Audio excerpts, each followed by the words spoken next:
የመንግስት ሰራተኞች ደሞዝ ሲንቄ ባንክን ጨምሮ በተወሰኑ የግል ባንኮች በኩል ብቻ እንዲከፈል መደረጉን ሰምተናል። ይህ ጉዳይ የህግ ጥያቄ ማስነሳቱንና ከሌሎች ባንኮች ተቃውሞ እንደገጠመው ማውቀናል። በሌላ በኩል ደግሞ ኢትዮጵያ በአሜሪካ የተወሰነውን አዲሱን የታሪፍ አወቃቀር መቀበሏን አስታውቃለች። ፕሬዚደንት ዶናልድ ትራምፕ ባወጡት አዲስ የሀገራት ታሪፍ ኢትዮጵያ ዝቅተኛ የሚባለው ታሪፍ ምድብ ውስጥ ገብታለች። ሰላም ቤተሰቦች መረጃዎቹን የት ሀገርና የት ከተማ ሆናችሁ እየተከታተላችሁ እንደምትገኙ በሐሳብ መስጫው ላይ ጻፉልን። ሰራተኞች በተለይም የመንግስት ሰራተኞች የሆናችሁ ደግሞ ደሞዛችሁን በየትኛው ባንክ በኩል እየተቀበላችሁ እንደምትገኙ በሐሳብ መስጫው ላይ ጻፉልን። አሁን ዝርዝር መረጃዎቹን አንድ በአንድ ወደ እናንተ እናደርሳለን። እስከ መጨረሻው አብራችሁን ቆዩ።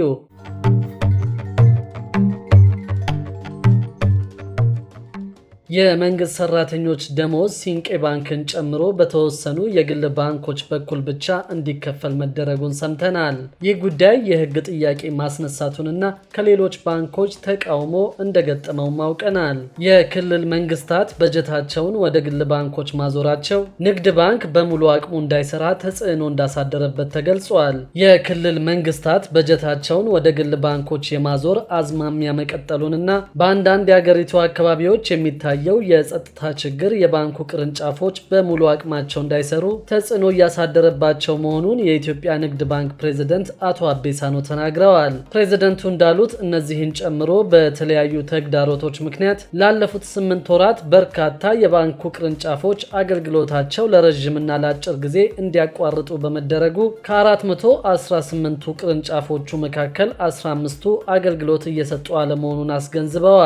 አቶ አቤሳኖ እንደገለጹት የባንክ ኢንዱስትሪው አጠቃላይ የተቀማጭ ገንዘብ 2.9 ትሪሊዮን ብር ደርሷል። ከዚህ ውስጥ የኢትዮጵያ ንግድ ባንክ 49.3 በመቶ የገበያ ድርሻ በመያዝ ከፍተኛውን ድርሻ ይዟል ብለዋል። ባንኩ 367 ቢሊዮን ብር ተጨማሪ ተቀማጭ መሰብሰቡንና ከባለፈው ዓመት ተመሳሳይ ወቅት ጋር ሲወዳደር የ344.4 በመቶ እድገት ማሳየቱን ገልጸዋል። በበጀት ዓመቱ ባንኩ ከሰጣቸው ብድሮች በመጀመሪያዎቹ 8 ወራት 149.2 ቢሊዮን ብር መሰብሰቡንና ካምናው ተመሳሳይ ወቅት ጋር ሲነጻጸርም የ66.8 በመቶ እድገት ማሳየቱንም አስረድተዋል። ሆኖም የክልል መንግስታት በጀታቸውን ወደ ግል ባንኮች ማዞራቸው ንግድ ባንክ በሙሉ አቅሙ እንዳይሰራ ተጽዕኖ እንዳሳደረበት ተገልጿል። ለምሳሌ እንኳን በኦሮሚያ ክልል ያሉ የመንግስት ሰራተኞች ደሞዛቸውን በግዴታ በሲንቄ ባንክ በኩል እንዲከፈል የክልሉ መንግስት ባስተላለፈው ትዕዛዝ መሰረት ደሞዝተኞች በሲንቄ ባንክ በኩል ደሞዝ መከፈል ከጀመሩ ወራት ተቆጥረዋል። ከዚህ በተጨማሪም ማንኛውም በፌዴራል መንግስት በጀት የሚንቀሳቀሱ ፕሮጀክቶች፣ የካሳ ክፍያዎችና የመሳሰሉት አገልግሎቶች በግዴታ በሲንቄ ባንክ በኩል መደረግ ከጀመሩ መሰነባበታቸውም ታውቋል። በሌሎች አካባቢዎችም ተመሳሳይ እርምጃ በመወሰድ ላይ መሆኑን ሰምተናል። በሌላ በኩል ደግሞ ኢትዮጵያ በአሜሪካ የተወሰነውን አዲሱን የታሪፍ አወቃቀር መቀበሏን አስታውቃለች። ፕሬዚደንት ዶናልድ ትራምፕ ኢትዮጵያን ጨምሮ 100 ገደማ ሀገራት ወደ አሜሪካ በሚልኳቸው ሸቀጦች ላይ ታሪፍ ጥለዋል። ትራምፕ በዛሬው ዕለት ይፋ ያደረጉት ታሪፍ ከሁለተኛው የዓለም ጦርነት ወዲህ ትልቁ የዓለም አቀፍ ንግድ ለውጥ መሆኑ ተነግሮለታል። ፕሬዝደንቱ በሀገራቱ ላይ የጣሉት የመነሻ ታሪፍ ምጣኔ 10 በመቶ ሲሆን ይህ የታሪፍ መጠን ለምርጫ ቅስቀሳ ባደረጉ ጊዜ የእቅዳቸው አካል አድርገው ከጠቀሱት ቁጥር ጋር ተመሳሳይ መሆኑም ታውቋል። ኢትዮጵያም በአሜሪካ የተጣለውን አዲሱን የታሪፍ አወቃቀር በደስታ እንደምትቀበል አስታውቃለች። ይህ አወቃቀር የኢትዮጵያ ምርቶች ወደ አሜሪካ ገበያ ሲገቡ የሚጣልባቸውን ታሪፍ 10 በመቶ ብቻ በማድረግ ተወዳዳሪነታቸውን ያሳድጋል ተብሏል። መንግስት ይህ ውሳኔ በሁለቱ ሀገራት መካከል ያለውን የንግድ ግንኙነት ለማጠናከርና የኢትዮጵያን ኤክስፖርት ለማሳደግ ወሳኝ እርምጃ መሆኑን ገልጿል። መንግስት ይህንን ያለው አምራች የሚባሉት እንደ ቻይና፣ ቪየትናም እና ባንግላዴሽ ያሉ ሀገራት ላይ ከፍተኛ ቀረጥ መጣሉን በመመልከት ነው። የገንዘብ ሚኒስቴር ውሳኔውን ተከትሎ እንዳስታወቀው ከሆነ ይህ አዲሱ የታሪፍ አወቃቀር ኢትዮጵያ እንደ ቪየትናም እና ባንግላዴሽ ካሉ ትልልቅ የማምረቻ ማዕከላት ጋር ስትወዳደር የተሻለ እድል እንዲኖራት ያደርጋል።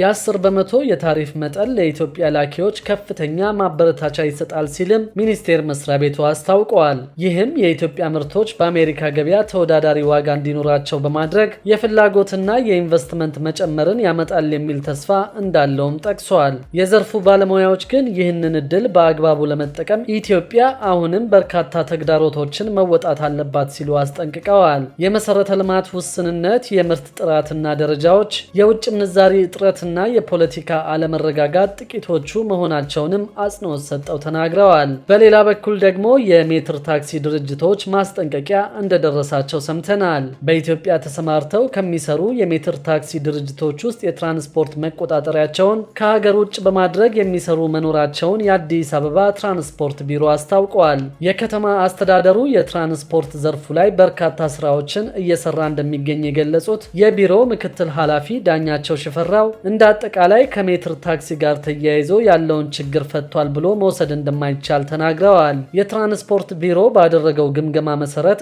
አንዳንድ የሜትር ታክሲ ድርጅቶች ለመንግስት ባለመታዘዝ ወጣ ያለ ባህሪ የሚያሳዩና መቆጣጠሪያቸውንም ከኢትዮጵያ ውጭ በማድረግ የሚሰሩ መኖራቸው መረጋገጡን ገልጸዋል።